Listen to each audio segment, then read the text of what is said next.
Welcome to the Mavens of Marketing, a weekly podcast hosted by me, Rachel Durkin. And me, Carrie Barrett.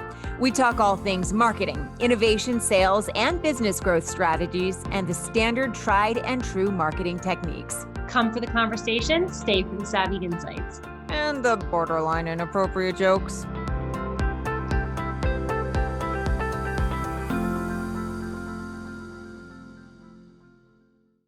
Hello, party people. It's Carrie Barrett and Rachel Durkin, and you have come to know us, hopefully, as the Mavens of Marketing. We have another fantastic episode today. We are speaking to a certified doctor in in consumer psychology, perhaps criminal too. We have a lot to talk to with Dr. G. It's in business psychology, just so you know. Well, it's in business psychology, like I said. Carrie, you are nailing it this morning. There was a period of time for about 20 years when people paid me to speak. Shockingly, I'm no longer doing that. That's not true. You are getting paid to speak because I know I recommended you and you're amazing what you're doing. Oh, yeah. I'm messing this up. Go. I'll just, God. You are one of Rachel and my favorite people on this great planet. You are spectacular at what you do, and you're a good person, and you're fun to boot. So introduce yourself to our audience. Oh, hi, I'm Dr. Jean, the Results Queen, and I do have a PhD in business psychology. It's not criminal nor consumer, although I guess she's analyzing us right now. Criminal or consumer as well, and we work. We talk about new business development and Caveman Brain and how your Caveman Brain impacts. It actually impacts everywhere in your life, but for us, we really talk about how it impacts your new business development, how you can be more successful by harnessing your Caveman Brain and making it not a derailer, making it a propeller. So I've worked with Jean for quite a while now, and we focus a lot on helping individuals sell more effectively. And I think a lot of that comes down to both our actions as professionals and also the behavior of the consumer and how they react to sales and marketing and how we go to market in order to appeal to them. So Jean, talk to us a little bit about, this concept of the Caveman Brain. What is it and how can we use it as professionals to achieve our goals? So the Caveman Brain, so it's based on an almond size shape of your brain. Almond size. It's an almond. Criminal psychology. Yeah, right. It's the shape of an almond, and it's called the amygdala. It's in your brain. It is our internal protection system. Think fight, flight, or freeze. Mm-hmm. It's been with us since we were cave people. And what I like to say is that what Caveman Brain does is that it's constantly scanning the horizon, looking for danger. It is making sure that you don't die. So it was great when we were cave people because if the bushes rustled, then we would be like, oh my gosh, that could be a saber-tooth tiger. And then our body would be flooded with chemicals to either fight, flight, or freeze. Mm-hmm. The best way I can say it, and then we would do something. Nowadays, however, in the modern world, we don't have saber-tooth tigers. So our Caveman Brain reacts to things that are really not truth. And it's just because it's trying to protect you. So our Caveman Brain only knows what it sees and what it hears. And what I describe it is that if you're watching a scary movie and your heart starts to beat a little faster and your palms get a little sweaty, that's your Caveman Brain reacting to what it's seeing and what it's hearing. It's not real. So a lot of the things that our Caveman Brain reacts to nowadays are things that are not real. So it's almost like it's telling us a story, right? It's creating sort of a narrative about what could be coming, and our body automatically responds to that narrative, whether it's real or not. And it's a chemical response. It's a physical response to the fear that whether it's rational or irrational, you're physically feeling it. Correct. And the best way I can tell you about how you feel it, because most of us don't feel the chemicals that are happening as this is going on, is have you ever been in a place where you almost have a car accident and then literally like 5 seconds later you get all shaky and stuff? That's all the chemicals that your body has flooded, your brain has flooded your body with to help you react. And our body is constantly our brain is constantly flooding our body with chemicals to make us react to things that we're not even aware of. And it's because of how our Caveman Brain is constantly scanning, looking for danger. It's looking for danger to protect you, to make sure you don't die. And then what it does is that it creates what, as you said, a narrative that will either help you either fight, flight, or freeze. And how do you overcome these obstacles? Well, the first thing you have to think to yourself is you have to be aware that it's happening. And most of us are not aware that it's happening. And it's interesting because I was on the phone with a VIP coaching client this morning, and I was like, do you even hear yourself talk? You know, most of us are not actively listening to ourselves. Well, we may not even be actively listening to anybody else. And hopefully they're actively Like my children. So you can get my 5-year-old to improve his behavior. Is that right? So but the fact is that if you start to listen to yourself and be aware of what's going on, and self-awareness is really the most important thing in where Caveman Brain is concerned, and you start to be aware of what's going on, then you can change that. You can actually talk to your Caveman Brain and say, Caveman Brain, let's not do this, let's do this. So our caveman brains are automatically negative. Yeah. Because remember, it's trying to protect us. And so when you talk about people who are negative and the negativity, and you want to make this change into positivity, you're telling your caveman brain not to be negative, we're going to be positive. And it's almost like the karaoke ball, bouncing ball. It's like you'll negative, positive. So you can't change the reaction because it's always going to be negative. It's always going to be judgy, because it's trying to protect you. However, how long do you stay there? Right. And if you can, and you can pivot your caveman brain to a place that's more positive. The way our caveman brains work is that we have these neural pathways in our brains. And the neural pathways, depending on how long we've been doing it, it's either could be a little kind of line or it could be a huge rut. The fact is you can change your neural pathways. You can actually create new ones, and you can shut down old ones. So you can change behavior, you can change patterns. You have to do it very purposefully. And it takes about 45 days for you to change it. It takes about a year for you to cement it into. And that's the concept of the habit, right? You're changing, you're creating new habits, and you're essentially changing your neural pathways in order to do that. Right. And So- one great example I've heard Jean talk about in some of her presentations before is how this applies to salespeople. Yeah. So for example, our caveman brain back in the, millions, or what is it, thousands of years ago? My history is not. I think a little more than 1,000. It was a long time ago, but our caveman brain, our brain releases endorphins when we hug someone or when we're around a group of people. And that was because we had to stay in groups in order to survive. So being ostracized or pushed out of the group would literally kill you. And so our brains were trained to don't piss off the group, make sure that you're compliant, make sure that others like you so that you don't die. And so now when you enter into the world of sales, a lot of salespeople that I know when they're starting out in sales are terrified that I don't want to be too pushy. I don't want people not to like me, because your brain is telling you that if they don't like you, you will die. And that is not the case. So I've seen Jean work with a lot of her clients in sales and helping them to rerun those neural pathways, so that fear of changing your mindset of, if I ask them to do this, they're not going to like me, to if I share this resource with them, I'm going to be helpful and they're going to find me valuable. So it's changing your mindset. And I always equate it to, you didn't want to be the crazy person in the group, like, hey guys, there's this new thing called fire that I found. I think it's really cool. And everyone's like, shut up, Rachel. That's weird. Go away. Nobody likes you because you're talking about this weird thing, fire. But if you change the conversation to, hey guys, let's check out fire. Now suddenly I'm the queen of the group, right? Because I found fire. So it's about selling fire. That's the analogy. I love it. Or the wheel. That's true. The wheel's a good one too. Yeah. You're literally That's selling way the to wheel. chisel this boulder into a round thing. You wanna work on it with me? Hell no, bitch. It sounds like Exactly. a lot of work. It probably was an awful lot of work. We are pack people. At the end of the day, we're pack animals, and Yeah. therefore, we want to live in packs. And in reality, in sales, a lot of times we're doing it on our own. So we're individuals out there on our own, and we do want to be liked, and we're constantly judging. And what I say to people is, how you sell is how you buy.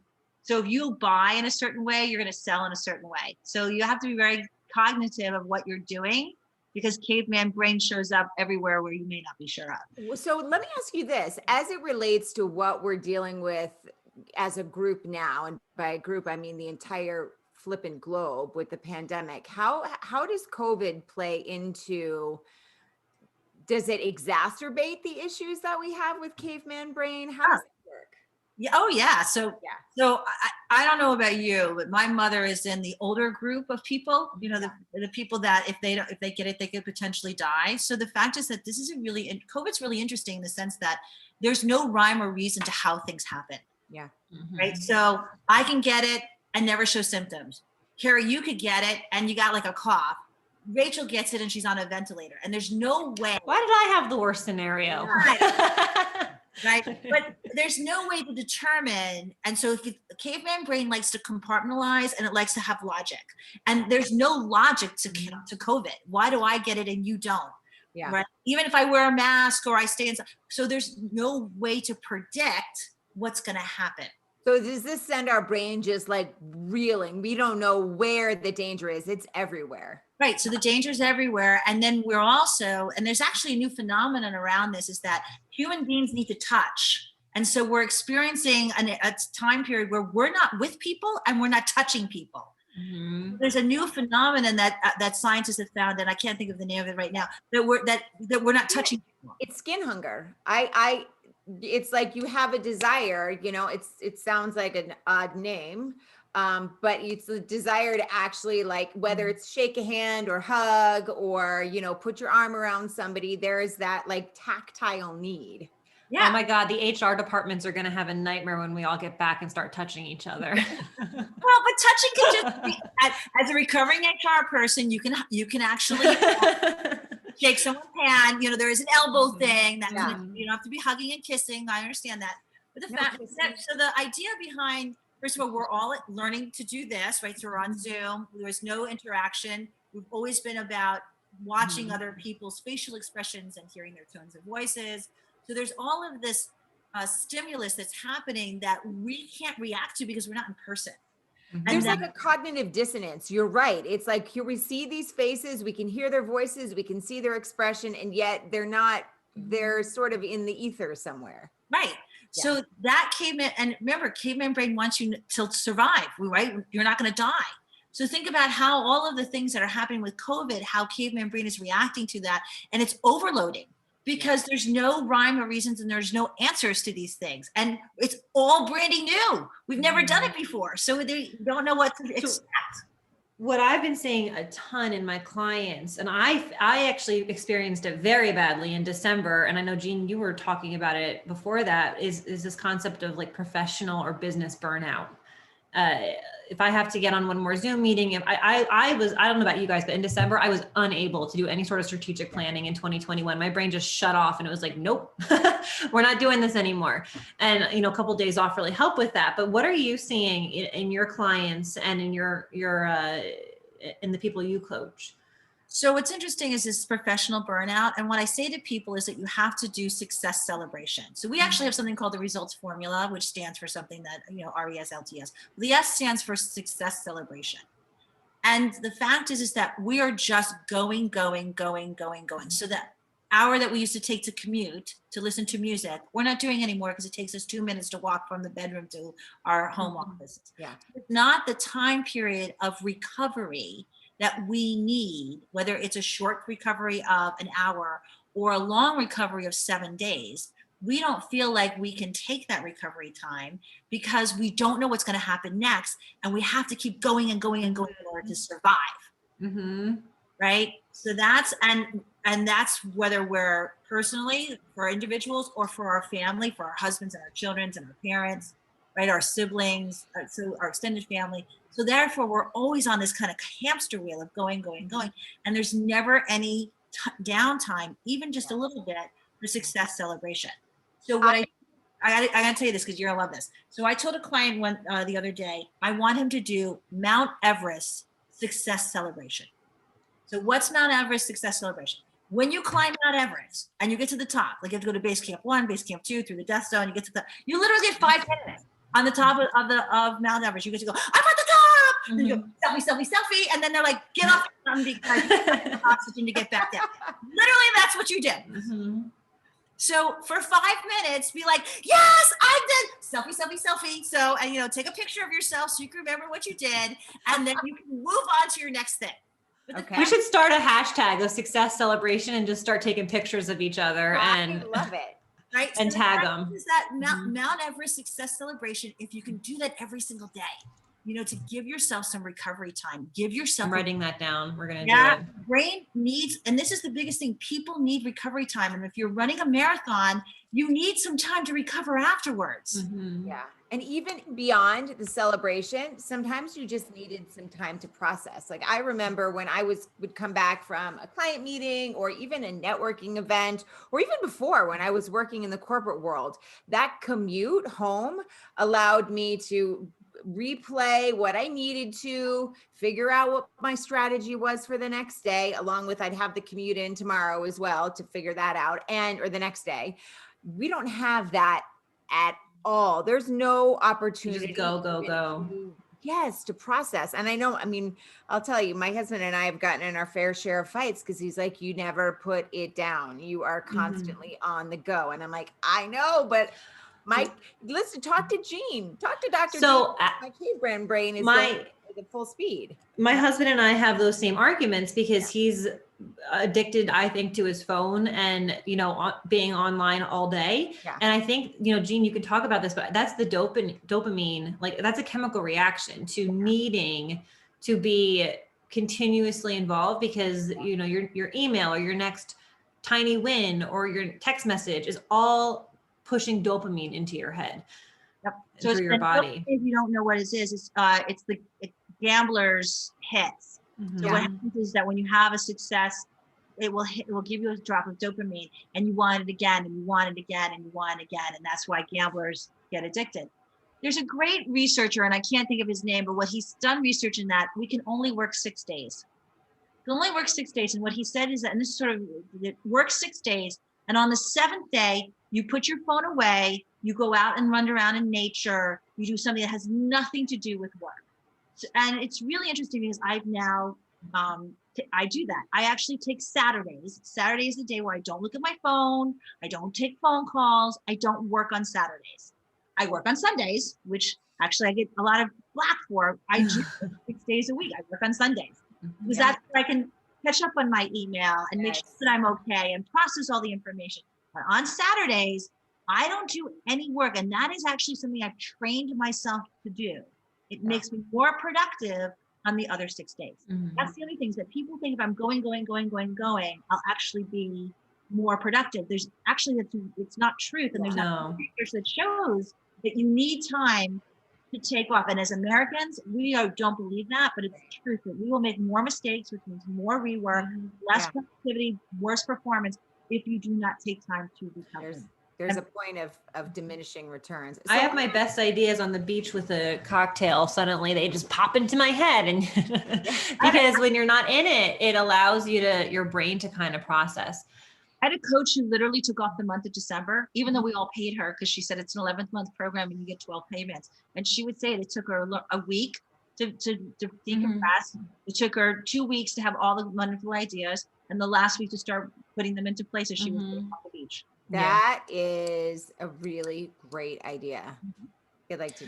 So let me ask you this, Jean, how does all of this factor in when, because one of the challenges now is we are looking as business owners to keep our marketing efforts going and to keep developing business and to keep obviously making sales as a result of those two things. How does all of this caveman brain, and of course the pandemic as well, because that's inextricably tied right now, how does all of that work for the consumer mindset and the consumer brain? So you have to know your caveman brain, and then you have to know what I say is about the person across the table's caveman brain.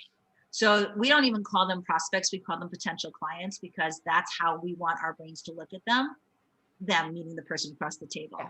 So you have to know what you're experiencing, you have to know what they're experiencing, and then you have to hold their hand through the process, because their caveman brain gets involved and their caveman brain will stop them from the thing that they really need. Yeah. And that's not being pushy, salesy, or aggressive. That's actually serving the other person. Our mission is to leave you better than we found you. We often say that you have to have a mission statement so that you can tell people what your intent is. I'm not here to push you into a decision. I'm here to help you. You have a problem. I'm here to solve it. I want to build a relationship with you.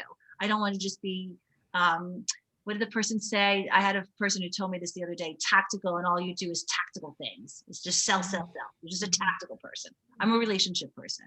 Mm-hmm. I really do. I do believe that your caveman brain can feel on a subconscious level what the person's intent is across the table. Yeah. Right. To follow up on that, there's this concept of the pain funnel, right? That we talk about in marketing and in sales. And there's 3 levels to the pain funnel. So the top level is surface pain, the middle level is financial pain, and the bottom level is emotional pain. What I'm finding in working with our clients is since COVID started, this concept of the hook. And the hook is, what are you saying that is resonating with your audience to make them realize that you can help them. Now, sometimes people are thinking about something at a surface level and they don't understand how it's affecting them. There's a disconnect and they just don't know it. Other times they know the root problem, but they don't know what the solution is. Yeah. And so as marketers and salespeople, we need to know how to articulate our solution in such a way through that hook that's going to grab their attention and make your audience realize that you can help them. And what I'm finding with COVID is this concept of the hook, and this is going to make me sound like a terrible person, there's an opportunity here for marketers. COVID's presented an opportunity because, just as Jean said, we are constantly hyper-focused on danger. Like when we drive down the highway and there's a car crash, we have to look at it. Why do we watch the news with all this terrible information? We have to watch it. And this hyper sense of feeling unsafe because of the uncertainties of COVID has made our brains hyper-focus on pain. Whether or not we're getting burnt out from it is irrelevant for this part of the conversation. And what I'm finding is if I'm doing mini market research groups and having conversations, and the hook is incredibly powerful in grabbing attention. So if you can find the right hook right now, whether it's the surface level pain or the financial or emotional, you can capture a greater audience and get them much more entrenched in what you're talking about than you would outside of this environment. Are you seeing that, Jean? So I'm going to reframe because it's not a terrible thing. The fact is that I believe all master marketers want to help people. Mm-hmm. At the end of the day, the reason why we're super successful is because we're helping. There's a problem and there's a solution, right? That's just how I look at it. Mm-hmm. So the fact is that, based on the pains that people have, and I would agree with what you're saying, Rachel, 100,000,000%. How do you help? How do you solve that person's problem? And think to yourself, some people have a blatant need and some people have a latent need. And it's really, I like that. Bringing out the latent need, I didn't know I had this need, in from the subconscious into the conscious. And once you bring it from the subconscious into the conscious, then you can deal with it. And it's also about talking about it in a way that they understand. I had a client years ago who was a culture consultant. And he worked in Fortune 100 companies in the HR department, and they got it. He'd say, I'm going to help you improve your culture. They understood the value of that. They hired him. He pivoted to working with manufacturers, COOs and owners of manufacturing companies.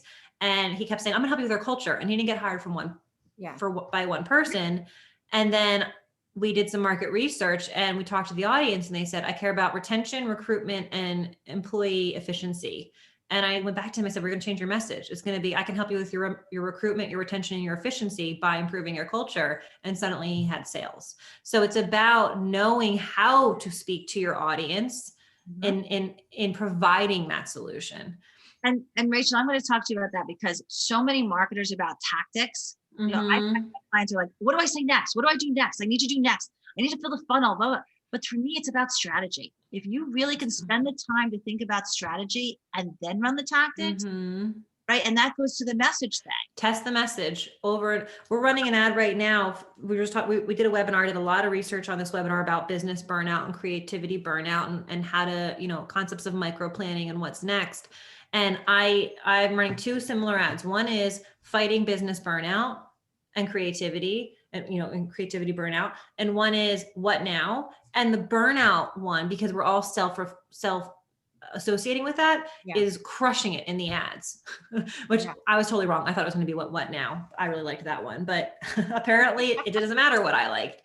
You know what? And Rachel, if I could just riff on that for 30 seconds, and Carrie will probably talk about this too, but so many of us as master marketers get into our own, at least, amateur master marketers, forgive me for saying that, but they're like, what do I like? What do I like? And it has nothing to do with you. It has to do with your target audience and what are they saying? What's the words they use and what's the language that they use? Not what you use. That makes a big. Absolutely. I say the same thing. And obviously when I'm talking with my clients, we're talking about, video presentation or public speaking. And my clients are usually drawn towards, certain stories that they find really compelling that they hope or believe the audience will as well. And I'm like, the story that's right for you is not necessarily the story that's right for your audience. We need to know exactly who that audience is. And the story, while still true and authentic and real, maybe we change the wording in some of the passages, or maybe it's an entirely separate story that we bring in for this particular audience, because even though it's not the one that's most personally powerful to you, it will be to them. It's the same concept. Right? And you oftentimes can't see the forest for the trees. I'm so attached to certain stories about, my life and my experience, my fear of public speaking, whatever the case may be prior, that those are the ones that I find I have no fears anymore. That's not true. That is not true. I have fears daily. I just figured out how to manage them. I've acknowledged my caveman brain sitting on my shoulder, and I've said, now GTFO, I have things I need to do, and don't tell me what to think anymore. But it's the same idea. We can't see the forest for the trees very often. And there are 3 fears, at least, that we find with our clients. One is fear of rejection. The other one is fear of failure. Yeah. One that we find the most, though, with our clients is fear of success. I was just going to say, what is that? Jean tells me about that all the time. I'm like, I have no fear of that. I want to be successful. Right. But everybody, a lot of, but Jean, all the market research says a lot of people feel that way. So you guys are they aware that they feel that way though? It's down, right? You really have to do some digging to find out if you're fearful of success. Like then you have to see, am I doing these little kind of covert or passive aggressive things that actually chip away at my ability to find success? Right. Am I self-sabotaging myself? Yep. What is it? What makes them fearful of success, Jean? Yeah.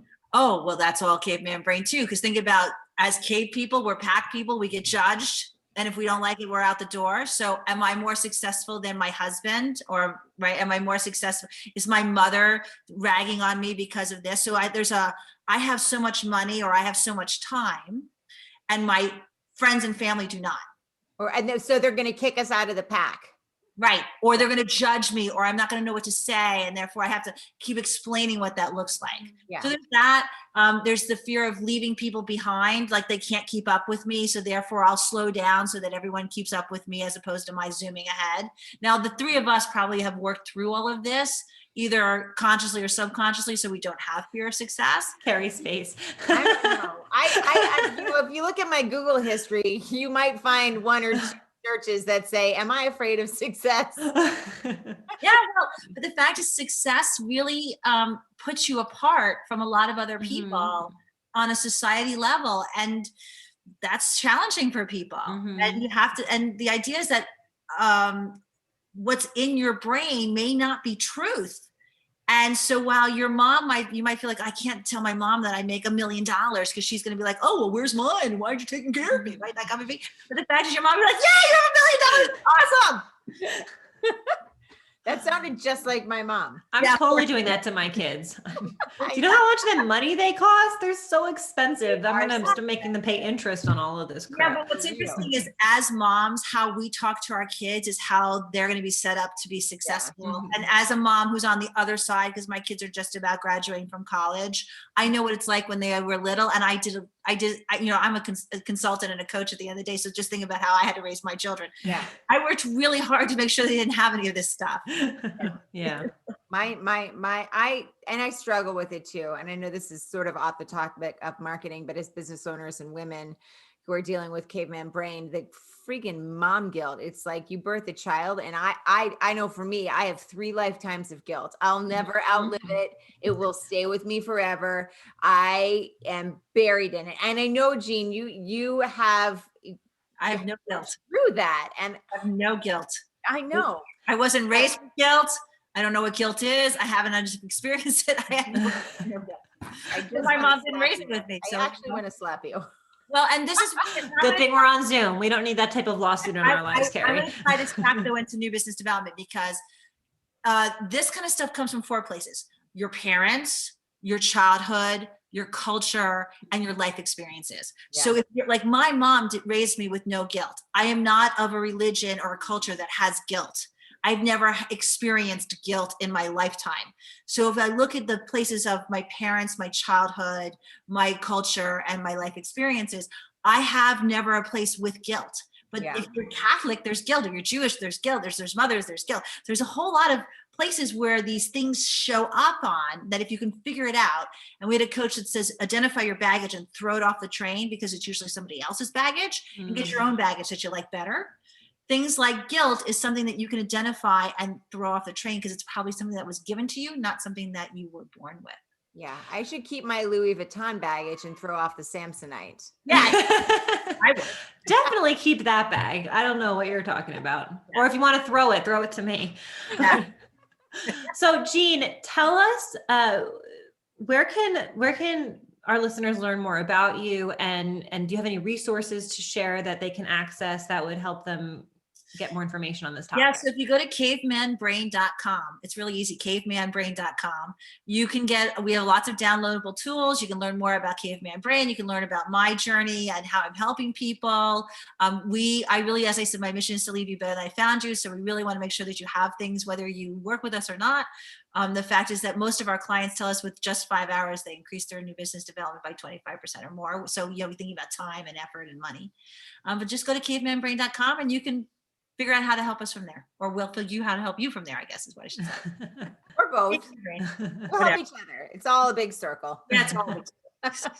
You're awesome, Dr. Jean. Thank you. Well, thanks for having me. It's fun. It's like a coffee clutch with your girlfriends. I love it. And also so amazing to talk about marketing, because I think master marketers, when they get together, always have such wonderful ideas. So let's do more of this. This is awesome. So thanks so much for having me. This is not really coffee, just for the It is, I don't know what time people are listening to this, but just so you all know, it's not even 11 o'clock yet. And I don't know what's in Carrie's coffee cup, but she's about to do a radio show. So it's definitely going to go well. So. All right. Well, thank you for your time, Jean. Thanks so much, everyone. I appreciate it. Go out and be successful. It's a teaser. I know we've all been zoomed out the wazoo. I'm not sure exactly what I mean by that, but I am talking about video calls and networking and how we're operating right now. But did you know there is a great strategic opportunity when you're networking to really be intentional about your marketing as well? And how do you bring those two things together so that every time you go networking, not only do you meet great referrals and great lead sources, but you also market yourself? We're going to talk to Ashley Owens of Ashley Assists coming up on the next episode of the Mavens of Marketing.